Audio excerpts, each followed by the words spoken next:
chegou a hora, hein? Finalmente aí o Supremo Tribunal Federal começou a acelerar a ação que o Procurador-Geral da República disse. Olha, eu tô esperando isso pra gente ir pra cima do Bolsonaro. Nos últimos meses, tá todo mundo reclamando, e inclusive eu, que o senhor Paulo Gustavo Gonet, o Procurador-Geral da República nomeado pelo Lula, ele está fazendo corpo mole quanto à denúncia contra o Bolsonaro. A polícia indiciou o Bolsonaro por roubo de joias e vários outros crimes aí que passam de 20 anos de prisão. A denúncia demorou quase 3 semanas para chegar na mesa do Gonet. Depois demorou mais 1 semana para ele falar: ô PF, me envie todas as provas, que eu não tenho tudo. A polícia enviou as provas todas.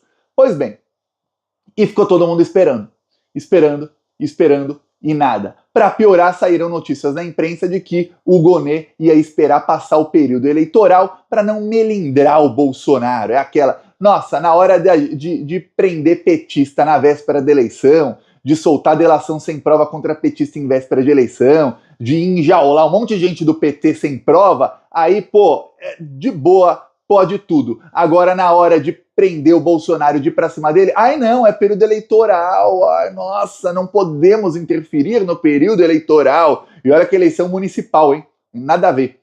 Pois bem, o que acontece é o seguinte, várias pessoas passaram a cancelar o Gonet, falar que ele foi o pior erro do Lula, mais um procurador-geral lixo que o Lula escolheu, e olha que de escolher procurador-geral lixo, o Lula e a Dilma são especialistas, escolheram os piores possíveis sempre. E quando eu digo piores possíveis, era assim, traidores mesmo. Ainda se o Lula e a Dilma escolhessem um engavetador igual Augusto Aras, ok, mas não, eles escolhiam gente que só ia pra cima de petista. Teve um procurador do Lula que prendeu o Genuíno, o Dirceu, foi lá na Alemanha pegar a teoria do domínio de fato para prender um monte de petista sem prova. Aí depois a Dilma colocou o Janot, que fez pior ainda, o Janot fez a Lava Jato, tudo mais. Pois bem, parecia que com o Gonet tava tudo bem, e aí começou aí. Eis que o Gonet reagiu. O Gonet sentiu aí, parece que ele não gostou das críticas, reagiu. O Gonet disse aí na imprensa essa semana que, olha, eu não denuncio o Bolsonaro porque tem uma insegurança jurídica. Tem um processo aí no STF sobre foro privilegiado de pessoas que já não estão mais no cargo.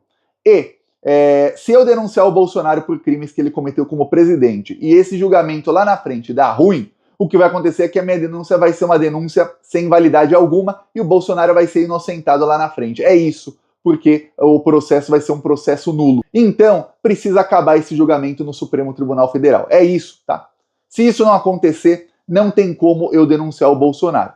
O que acontece é o seguinte, esse julgamento está ocorrendo no STF já faz mais de 1 ano. E é o julgamento que diz o seguinte, fulano tem foro privilegiado, vamos supor um deputado. Ele cometeu crimes ali quando era deputado. Ele saiu do cargo de deputado, ele continua tendo foro privilegiado por aqueles crimes que ele cometeu quando era deputado ou não? Pois bem, o que está se decidindo? Se o crime tinha a ver com a função, ou se ele usou a função dele para cometer o crime, sim, ele continua tendo foro privilegiado. Se não, pô, ele era deputado, ele assaltou um banco, não tem nada a ver uma coisa com a outra. Não, aí não tem a ver, não tem foro privilegiado por esse crime. É isso. No caso, o Bolsonaro, ele roubou joias. Ele tem foro privilegiado ainda? Sim ou não? O que acontece é o seguinte, o STF está julgando e fica uma insegurança jurídica. O julgamento já tem maioria, tem 6 votos já para manter o foro privilegiado no caso de agentes que cometeram o crime quando tinham um mandato, quando tinham um foro. Nesse caso, os processos do Bolsonaro continuam aí no Supremo Tribunal Federal, continuam na Procuradoria-Geral da República, porque afinal ele recebeu as joias por ser presidente do Brasil, ele usou o ajudante de ordens da presidência da República, que era o Mauro Cid, ele usou a estrutura da presidência para cometer os crimes, então continua aí com foro.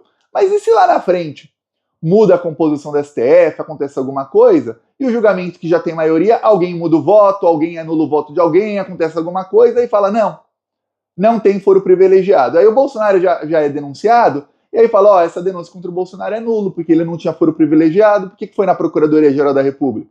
Era para ter sido na primeira instância. Isso aí é nulo, e aí anula todo o processo.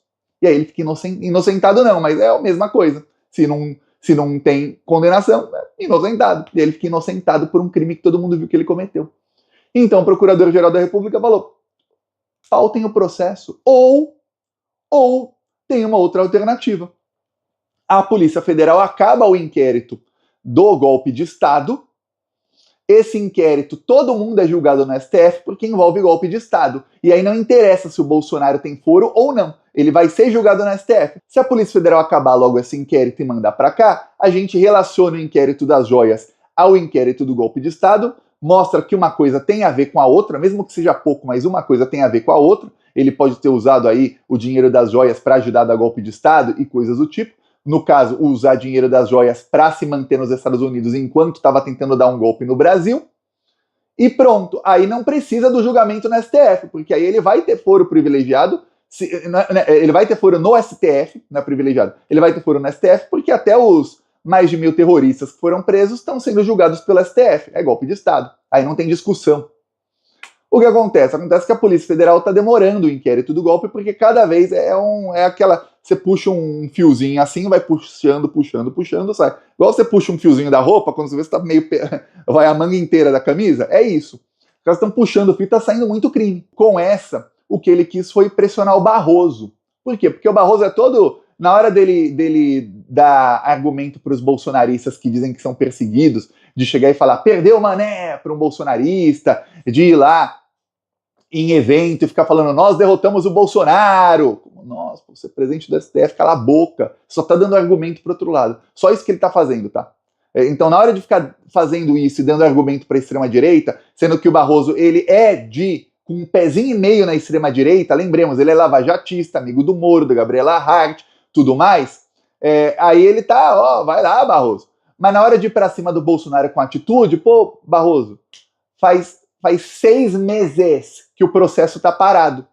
Pois bem, estava parado porque o André Mendonça pediu vistas, mas o regimento do STF diz que as vistas só podem durar 3 meses. Então faz 3 meses que o senhor Procurador-Geral da República está esperando o Barroso pautar um negócio para ele poder denunciar o Bolsonaro, e o Barroso não faz. Deu certo aí o que fez o procurador de reclamar via imprensa, e o Barroso finalmente resolveu agir, tirou o bumbum da cadeira, da poltrona confortável dele e agiu. O Barroso marcou agora o julgamento que o Procurador-Geral da República estava esperando para poder denunciar o Bolsonaro e para poder pedir medidas maiores contra o Bolsonaro. Dizem aí na Polícia Federal e na PGR que o Procurador-Geral da República, se a Polícia Federal pedir a prisão do Bolsonaro, e a Polícia Federal já quer pedir a prisão do Bolsonaro faz tempo, o Procurador-Geral da República, Gustavo Gonê, vai ser contra, porque ele vai dizer, olha, eu não tenho garantia aí legal de que o Bolsonaro tem foro no STF por algumas coisas aí que vocês vão falar. Então, tem que acabar aquele julgamento. Senão, não. Ou vocês acabam o inquérito do golpe de Estado, aí sim o foro é tudo no STF, e aí a gente vê. A Polícia Federal não vai acabar o inquérito do golpe de Estado. Dizia que ia ser aí no primeira quinzena de setembro. Cadê? É agora, pô, é hoje. É 15. Literalmente a primeira quinzena acaba hoje à meia-noite. Não parece que vai ser, né? A Polícia Federal fica naquela, esperem mais 72 horas, né? Esperem mais 72 dias, no caso. E fica nessa, e não acaba o inquérito. Tudo bem que eles estão descobrindo mais e mais crimes, mas o inquérito não acaba, a impaciência também está cada vez maior. Paciência está acabando, isso tá. Aí o que acontece? Agora o STF marcou para o dia 20 de setembro no plenário virtual, ou seja, não vai ter lá no plenário, cada um vota virtualmente para ser mais rápido, o julgamento. Estando terminado o julgamento, ou seja, tendo os 11 votos, o placar já está 6 a 0. Então não interessa como vão votar os outros 5, essa é a verdade. Não interessa. Só que o julgamento tem que acabar para poder ser homologado. Não se pode homologar um julgamento que está 6 a 0, porque alguém pode chegar lá, trocar de voto. Dou o exemplo. O Lula, ele foi inocentado pelo STF porque ele foi perseguido pelo Sérgio Moro. Teve um julgamento na segunda turma em que tinham 2 votos para dizer que o Sérgio Moro não era um juiz ladrão. Era o voto do Fachin e da Carmen Lúcia. Depois, 2 juízes votaram dizendo que sim, o Sérgio Moro é um juiz ladrão. No caso, o Lewandowski e o Gilmar Mendes. Outro ministro, novo na turma, que era o Cássio Nunes, também votou para dizer que o Moro não era juiz ladrão. E aí ficou 3 a 2 contra o Lula. A Carmen Lúcia chegou e falou, eu mudo meu voto. Passaram 2 anos do meu voto anterior, tem fatos novos. Eu mudo meu voto, o Moro é sim um juiz ladrão. Ela mudou o voto, já estava 3 a 2 contra o Lula, já tinha acabado o julgamento, ela falou, vem cá, eu mudo o voto. A Carmen Lúcia decretou Sérgio Moro é um juiz ladrão. O Lula já estava solto, né? Mas aí o Lula foi oficialmente tornado elegível e tudo mais. Veja só como são as coisas. Agora, o que acontece? Ah, tá 6-0, tá, mas você sabe se lá na frente muda a situação política? Às vezes é uma coisa regional, um ministro é amigo de um cara ali que tá ferrado no estado, ele precisa que seja na primeira instância para ele se livrar, a própria família Bolsonaro aí, sempre que é na primeira instância eles se livram, porque o judiciário do Rio de Janeiro está todo corrompido por eles. Imagina. Então o PGR pediu isso. Agora tá marcado o julgamento, então o Procurador-Geral da República e a Polícia Federal já estão aí a postos para tomar atitudes logo depois do dia 20 de setembro. Tem uma coisa, viu? A Polícia Federal começou a divulgar aí, o diretor-geral da Polícia Federal fez uma reunião com delegados, fez uma reunião com redes sociais, em que ele divulgou um monte de informações e, tá chegando, viu? Ele diz o seguinte, olha, os bolsonaristas se articularam para investigar e vazar dados de delegados e de agentes da Polícia Federal. Eles tinham ali um plano que era o quê? Eles vazaram dados, endereço, telefone, nome da filha, da esposa, de delegados, nome de familiares, tudo mais, telefone dessas pessoas.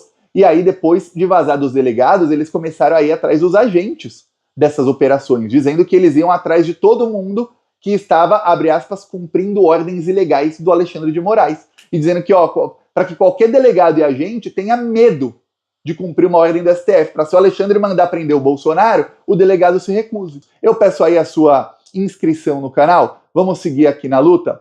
Falou!